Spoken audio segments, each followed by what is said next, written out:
Hello everyone and welcome back to Teacher English Speaking Channel, where learning English is easy and fun. I'm Lucy. And I am Tom. Hello everyone. It is wonderful to have you here with us today. Tom, I have to say, you look very comfortable today. You are wearing a very thick sweater. Yes, I am. That is because winter has finally arrived. I looked out the window this morning, and the world was completely white. It is a beautiful sight, isn't it? The changing of the seasons is always exciting. It really is. But it also means we need to update our vocabulary. We cannot use the same words we used in summer. Exactly. That is why today we are going to present the ultimate guide to talking about winter. We are going to go very deep today. We won't just teach you the word cold. We will teach you how to describe the weather like a native speaker. We will talk about winter fashion, outdoor activities, indoor comfort, and even some very interesting idioms that come from this season. By the end of this lesson, you will be able to have a full, natural conversation about winter with anyone. Before we step out into the cold, please take a moment to warm up our hearts by hitting that like button. And if you haven't already, please subscribe to the channel. Join our global family of English learners. Okay, Tom, let's open the door and step into the winter world. Let's start with the most obvious topic, the temperature. Right. The first thing everyone notices is the drop in temperature. The basic word is cold. Yes, but simply saying it is cold can get boring. English has many colorful words to describe exactly how cold it is. For example, what if it is just a little bit cold? Maybe you only need a light jacket. In that case, we use the word chilly. You can say, "It is a bit chilly this morning," or "There is a chill in the air." I like the word nippy. Can I use that? Yes. Nippy is a great informal word. It means the cold is sharp, like it is nipping or biting your nose.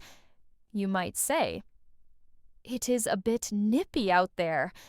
Now, what happens when the temperature drops really low, like below 0 degrees Celsius? Then we move to stronger adjectives. The most common one is freezing. I use this all the time. I say, I am freezing, or it is freezing outside. You can also use the phrase bitterly cold. This means the cold is harsh and unpleasant. It hurts your face. That sounds painful. What about when the wind is blowing hard? That is the worst. We call that the wind chill. The thermometer might say -5, but because of the wind, it feels like -10. So I can ask, what is the wind chill today? Exactly. It is a very practical question.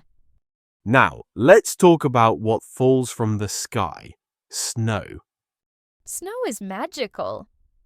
But did you know native speakers have many names for snow depending on what kind it is? Really? I thought snow was just snow. Not at all. For example, if the snow is very light and brief, we call it a flurry. A flurry. That sounds gentle, like just a few snowflakes dancing in the air. Exactly. But if there is a heavy snowstorm with strong winds and you cannot see anything, we call that a blizzard. A blizzard sounds dangerous. You should definitely stay inside during a blizzard. Then there is sleet. Sleet is a mix of rain and snow. It is wet, cold, and miserable. I hate sleet. It makes everything wet. And what about when the snow hits the ground and mixes with dirt and water? Ah, that is called slush. Slush is that gray, messy, wet snow on the roads. Walking in slush is the worst. Your shoes get wet and your feet get cold. And we must mention the most dangerous type of winter weather: black ice. Black ice, that sounds scary. What is it?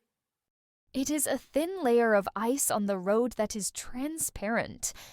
You cannot see it because it looks like the black asphalt. So cars can slip and slide without warning. Yes. It is very dangerous for driving and walking. If someone tells you, "Watch out for black ice," you should be very careful. Also, we have the word frosty. Frost is the thin white ice on the grass or windows in the morning. A frosty morning is usually very beautiful and sunny, but cold. Okay, so we have flurries, blizzards, sleet, slush, black ice, and frost. Winter is more complicated than I thought. It is. And to survive all of this weather, you need the right clothing. Let's talk about winter fashion. I think the most important rule of winter fashion is layering. Yes, layering. This means wearing multiple thin clothes on top of each other instead of just one big heavy item. It traps the heat better. Usually, I start with a base layer. A base layer is often called thermal underwear, or thermals. It fits tight to your skin to keep your body heat in. Then I put on a sweater, or a jumper, as they say in the UK. And finally, the outer layer, the coat. There are different types of coats. A parka is a very heavy, thick coat, usually with a hood that has fur on it. And a windbreaker is lighter, mainly used to stop the cold wind. Now, Lucy, we had a debate earlier about hands, gloves versus mittens.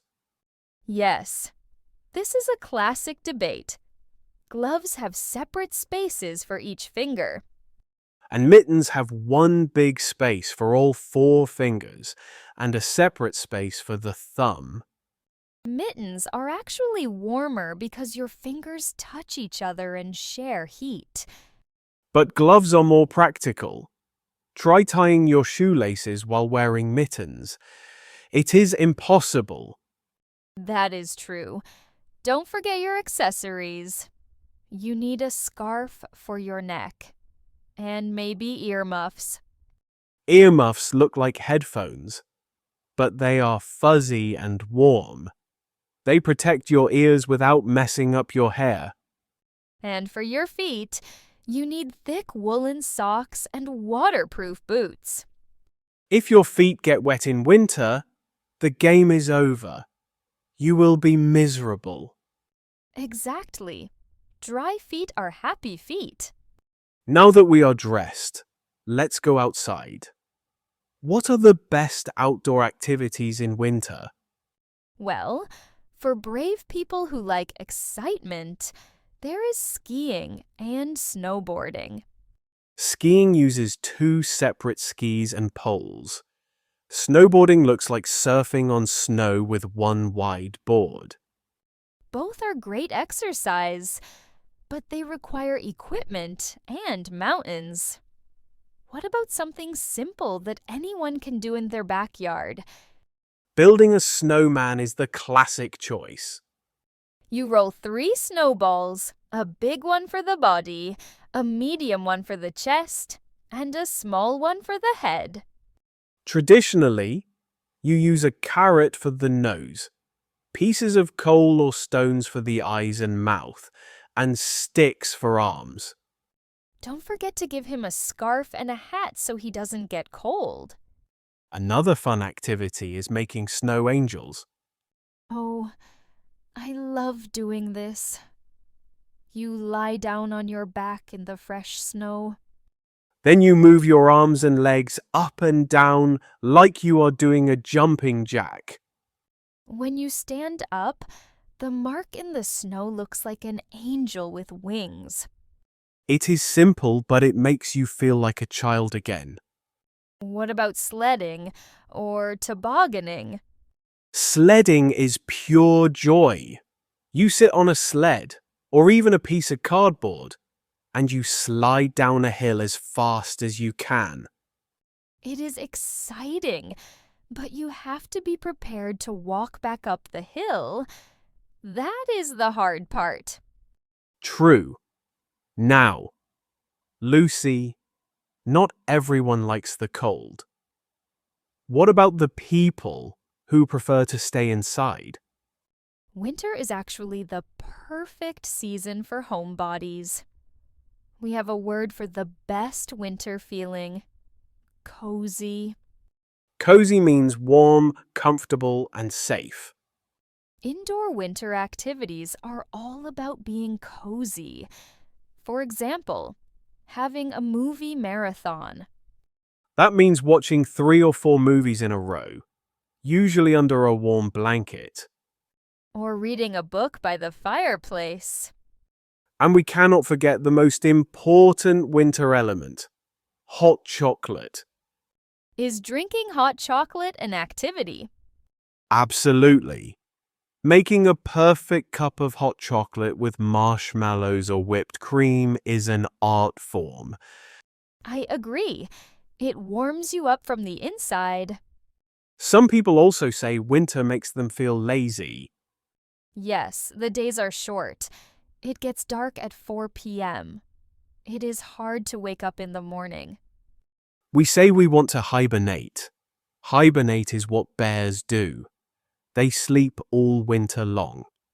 Sometimes I feel like a bear too. But winter also makes us feel festive. Festive means full of celebration, because we have Christmas, New Year, and other holidays in winter. People gather together. They give gifts. It is a time for family. And winter can be romantic, walking in the snow holding hands, sharing body heat. That is sweet. Winter also teaches us to appreciate spring. After months of cold, the first flower of spring feels like a miracle. That is true. Without winter, spring would not be so special. Now, Tom, we are an English channel, so we have to talk about language. Are there any idioms related to winter? Oh, there are so many. Native speakers use winter idioms all year round, even in summer. Can you teach us a few common ones? Sure, the first one is to break the ice. I know this one. It doesn't mean breaking actual ice. It means to start a conversation in a social setting to make everyone feel more comfortable. Exactly. If you are at a party and nobody is talking, you might tell a joke to break the ice. What about to get cold feet? To get cold feet means to suddenly become nervous about doing something you plan to do, usually a big decision. Like getting married. Yes, if a groom cancels the wedding on the morning of the ceremony, we say he got cold feet. Here is another one. To give someone the cold shoulder. This means to ignore someone intentionally, to be unfriendly. So if my friend walks past me and doesn't say hello, she is giving me the cold shoulder. Exactly. One more, the tip of the iceberg. An iceberg is a huge mountain of ice floating in the ocean, but you only see the top part above the water. Right. So, when we say something is just the tip of the iceberg, we mean it is a small part of a much larger problem or situation. That is a very useful phrase for business or news discussions. And finally, to be snowed under. This sounds like you are buried in snow. Metaphorically, yes, it means you have too much work to do. You are overwhelmed. I can say, I cannot come to the party tonight. I am snowed under with work. Perfect. These phrases will really make your English sound more natural and advanced. Now, Lucy, before we finish, we should talk briefly about winter health. Yes, winter can be tough on the body. We often talk about the winter blues. The winter blues describe a feeling of sadness or low energy because of the lack of sunlight and the cold weather. It is very common. To fight the winter blues, it is important to get fresh air and exercise, even if it is cold. Also, the cold air can damage your skin. We often get dry skin or chapped lips. Chapped lips are when your lips get dry and cracked. It is painful.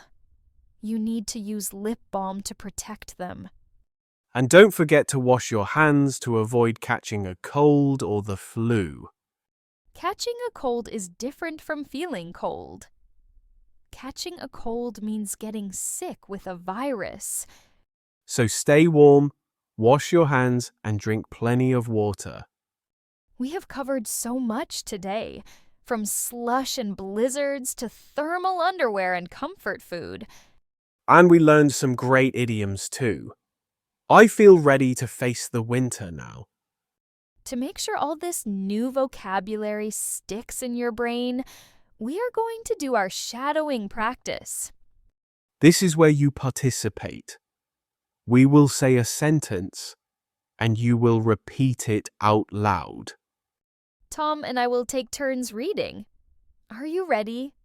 Open your mouth and speak out loud. Listen and repeat after me.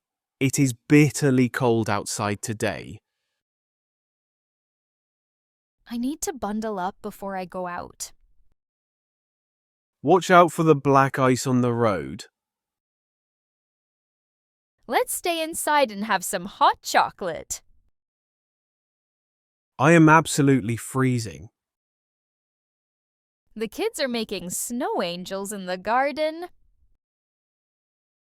I am snowed under with work this week. We used a carrot for the snowman's nose. Winter makes me feel cozy and relaxed.